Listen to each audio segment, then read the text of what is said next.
पाकिस्तान ने आईसीसी जे शाह भारतीय हुकूमत और भारतीय क्रिकेट बोर्ड की अकड़ निकाल दी। वफद पाकिस्तान आया तो मोहसिन नकवी साहब के पांव पड़ गया। दोस्त ममालिक से भी सिफारिशें कराई और पाकिस्तान ने आखिरकार अपनी बातें भी मनवाई। क्या क्या मामलात हुए, आमिर रजा से बात करते हैं। आमिर भाई, वफद तो पांव ही पड़ गया, क्या हुआ?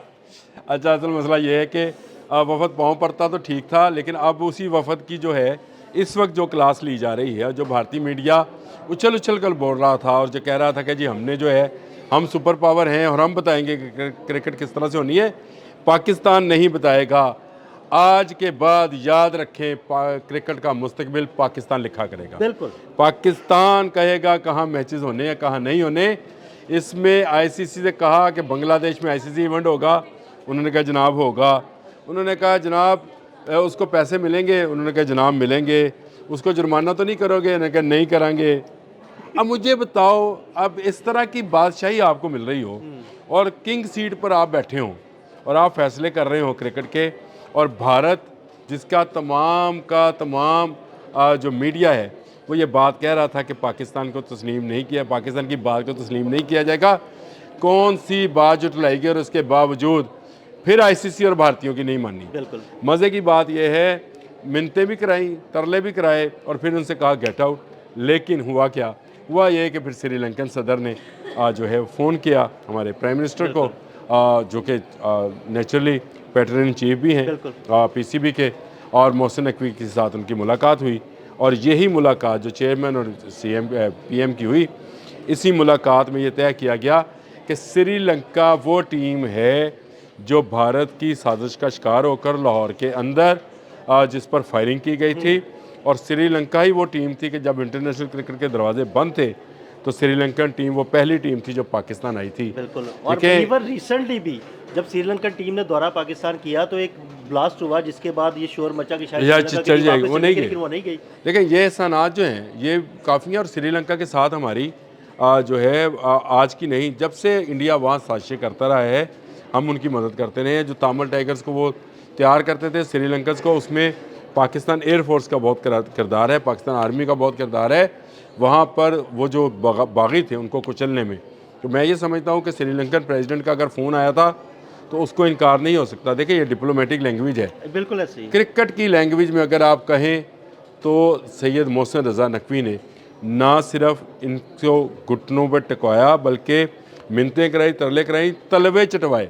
बिल्कुल आप ठीक कह रहे हैं। ये लफ्ज़ बोलना चाहिए, इनसे तलवे चटवाए।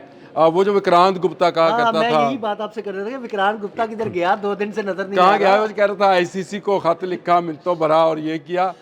भाई चलकर दरवाजे पर आए, और कल चेयरमैन पीसीबी ने तो ये बात कही कि चलकर आ गए तो हमने इनको माफ़ कर दिया, हम तो कत्ल माफ़ कर देते हैं। ये तो कोई ऐसा मामला नहीं था। मामला ये है कि भारत की अकड़ तोड़ना मकसूद थी, वो तोड़ दी। आपका इवेंट आप खेलोगे भी श्रीलंका में आकर पाकिस्तान के साथ, और आप अब पाकिस्तान जब चाहेगा किसी भी टूर्नामेंट की रेटिंग और ग्रेडिंग गिरा देगा। बिल्कुल ऐसे ही। देखिए रेटिंग और ग्रेडिंग किस बात पर है? पाकिस्तान इंडिया मैच पर है, सीधी बात है। और अगर आज पाकिस्तान ने सॉलिडेरिटी दिखाई है बांग्लादेश के साथ, तो क्या कल एशिया क्रिकेट काउंसिल में बांग्लादेश सॉलिडेरिटी नहीं दिखाएगा? बिल्कुल दिखाएगा। आज पाकिस्तान ने श्रीलंका के कहने पर अगर कहा है कि भारत के साथ 15 को खेल लेते हैं, तो क्या आने वाले वक्त में श्रीलंका साथ नहीं देगा? बिल्कुल देगा। तो पाकिस्तान ने तो विन विन, यानी पाकिस्तान सिर्फ विन पोजीशन में था और विनिंग पोजीशन में है। गेन किया है पाकिस्तान ने, क्या 2 मुल्कों की जो है हमायत गेन की है। पाकिस्तान ने पूरी भारतीय आवाम को इतने दिन नाचो, वो क्या कहते हैं, नाको चने चुपवाए हैं, और उनको 2 मुल्कों की हिमायत हासिल की है और 2 मुल्कों को चपेड़े मारी हैं, एक भारत और दूसरा कौन सा? अफगानिस्तान। देखिए ये बात अब समझने की है कि पाकिस्तान जो है उसने जिस तरह से इस सारे मामले को लेकर और जिस तरह बांग्लादेश की हिमायत की है, इससे आप बताएं क्या बांग्लादेश में पाकिस्तान का वकार बुलंद नहीं हुआ? बिल्कुल हुआ। देखिए जो 71 में हुआ था वो भी भारतीय साजिश थी, और आज उसी भारत को एक ऐसी क्रिकेट लैंग्वेज के साथ जवाब दिया गया कि मैं समझता हूँ कि उसको आउट क्लास कर दिया गया, वाइट वॉश कर दिया गया, और ये कहा जाए कि क्लीन बोल्ड कर दिया गया। अब ये भारत कभी अकड़ू नहीं होगा, कभी ये आमिर नहीं भाई, कहेगा, आपकी कभी clean डिटाई bold का। वाली बात जो है ना, क्लीन बोल्ड करने के बाद उठाकर बाहर फेंक दी। अब बिल्कुल फेंक दिया, आपकी बात मानी नहीं, हाँ। बुलाया भी, मिन्नतें भी कराई, लेकिन आपकी बात मानी नहीं। बात किसकी मानी? श्रीलंकन श्रीलंकन प्रेसिडेंट क्रिकेट की। बोर्ड। बात किसकी मानी? बांग्लादेश की, क्योंकि बांग्लादेश ने कहा था कि उनको जुर्माना किया जा सकता है, उनके पैसे जो हैं उनको नहीं दिए जाएंगे और आने वाले दिनों में आईसीसी का कोई इवेंट नहीं मिलेगा। ये धमकियां थी जो बांग्लादेश को लगाई गई थी। याद रखिए, पाकिस्तान ने सारे का सारा स्टांस अपने भाई बांग्लादेश के लिए लिया बिल्कुल। था। हमने पहले दिन से कहा था कि बांग्लादेश को अगर आप खुश कर लेते हैं, अब आईसीसी इवेंट मिलेगा, भारत जाएगा बांग्लादेश खेलने के लिए। अब आईसीसी इवेंट मिलेगा तो उसके पैसे बांग्लादेश को मिलेंगे। अब आईसीसी जो है वो बांग्लादेश को जुर्माना नहीं कर पाएगी। तो मुझे बताएं, पाकिस्तान ने क्या लूज़ किया? सिर्फ एक धमकी लगाई और उसके बाद पूरे दुनिया की क्रिकेट जो है वो आपके कदमों में आग बैठी। और मैंने आपसे जो बात कही है, इस बात को ज़हन नशीन कर लीजिए कि आने वाले वक्त में क्रिकेट का मुस्तकबिल पाकिस्तान लिखा करेगा। पाकिस्तान जिस टूर्नामेंट को कहेगा उसकी रेटिंग ऊपर जाएगी, जिस टूर्नामेंट से निकलेगा उसकी रेटिंग नीचे चली जाएगी। ये अब बात वाज़ेह हो गई, साफ़ हो गई। इससे पहले जितने क्रिकेट बोर्ड आए पाकिस्तान में, मैं ये तो नहीं कहता कि वो मुहिब वतन नहीं थे, मुहिब वतन थे, लेकिन डरे हुए थे। डरे हुए थे। वो इतना सख्त स्टांस और इतनी बहादुरी के साथ भारतीय क्रिकेट बोर्ड को आंखें दिखाना, वो शायद मोहसिन नकवी साहब के और किसी के बस में था नहीं, और किसी के बस बस में था नहीं। उनकी मसलहतें काम आ जाती थी। फिर उनके साथ उनके तल्लकात बाहर की दुनिया में, लेट से मरहूम शहर यार थे, वो बहुत लंबे अरसे तक इंडिया में ही डिप्लोमेट यानी वहाँ पे सफारतकार रहे पाकिस्तान के। तो उनकी बहुत सारी मामला जो थे वो वहाँ पे दोस्तियों यारियों वाला हिसाब था। वो थे भी वहाँ के किसी नवाब के, नवाब पटौदी के, अजीज़ व कारब के। इसी तरह से आप बाकियों का भी ले लें, किसी का बिजनेस हब था, किसी के अस्करी लोगों से तल्लकात थे। मैं नाम नहीं अब किसी का लेता, नाम मैंने जिसका लेना था ले दिया। उनके वहाँ के अस्करी लोगों के साथ तल्लकात थे। तल्लकात से मुराद कोई उस तरह के तल्लकात नहीं, तल्लकात से मुराद है कि ये सब एक दूसरे के साथ राब्ते में रहते हैं। चीज़ें फिर देखनी पड़ती तो फिर आपको वो जो कहते हैं कि मुंह खाए अक्षर माए, वो वाला मामला था। मोहसिन नकवी का ऐसा कोई इंटरेस्ट नहीं था इंडिया के अंदर, बिल्कुल ऐसे ही। ना उसका आज है ना उसका कल है, कभी भारत के अंदर उसका कोई इंटरेस्ट नहीं है। तो इसलिए उन्होंने स्टैंस लिया, सही मौके पर लिया।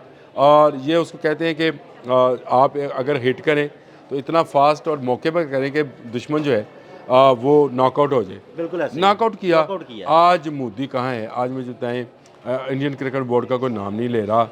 आप अगर बाहर के जो ऑस्ट्रेलिया और इंग्लैंड के तजियाकार और साबिक क्रिकेटर्स हैं उनको सुने तो वो आपको कहते हैं कि सारे का सारा कसूर भारत का है। बिल्कुल ये बात कभी कोई कहता नहीं था। हाँ जी। लोगों ने कमेंट्री लेना होती थी आईपीएल में, लोगों ने इंडिया में जाकर मीडिया राइट्स वालों के साथ डील करनी होती थी, बोलता कोई नहीं था। अब लोग बोलना शुरू हुए हैं और बता रहे हैं कि भाई आप यहाँ पर गलत हो, अगर आइंदा भी आप यही काम करोगे तो फिर आपका गुड बाय टाटा हो जाएगा और आप किसी काबिल नहीं रहोगे। ना आपकी कंपनीज चलेंगी, ना आपके मीडिया राइट्स चलेंगे, ना आपके ये जो धमकी है, धौंस है, धांधली है, ये नहीं चलेगी।